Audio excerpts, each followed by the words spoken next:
दर्शकवृन्द दुर्गा प्रसाई आफै गाडी चलाएर अगाडि बढ्दै हुनुहुन्छ। निकै नै अप्रिय अवस्था देख्न सक्छौं हामी। यहाँ प्रहरीले अश्रु ग्यास चलाएको छ।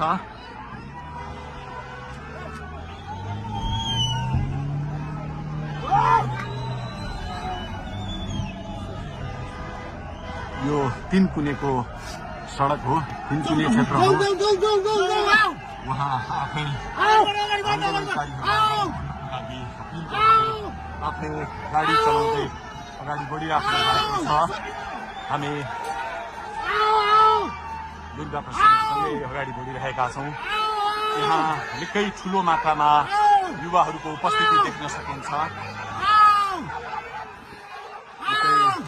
ठुलो मात्रामा युवाहरूको उपस्थिति, प्रहरीको बार तोडेर दुर्गा प्रसाई आफै अगाडि बढ्दै हुनुहुन्छ।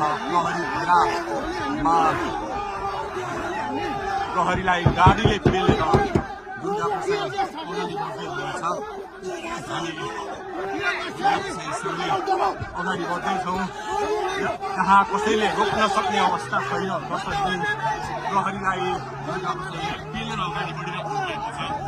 प्रहरी गाडीको चाबी खोज्न लागिपरेको छ र दुर्गा प्रसाईले प्रहरीको एक लेयर तोडिसक्नु भएको छ र अब अगाडि सशस्त्र प्रहरीको टोली रहेको छ।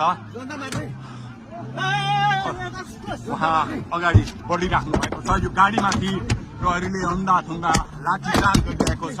तपाईँ देख्न सक्नुहुन्छ दुर्गा प्रसाईको गाडीलाई प्रहरीले रोकिराखेको अवस्था। उहाँले यो प्रहरीका सम्पूर्ण सुरक्षा घेरा तोडेर दुर्गा प्रसाई अगाडि बढ्नु भएको छ र यति बेला तीनकुनेको यो पुलबाट अगाडि बढिसकेको छ। यो दृश्य अगाडिपट्टि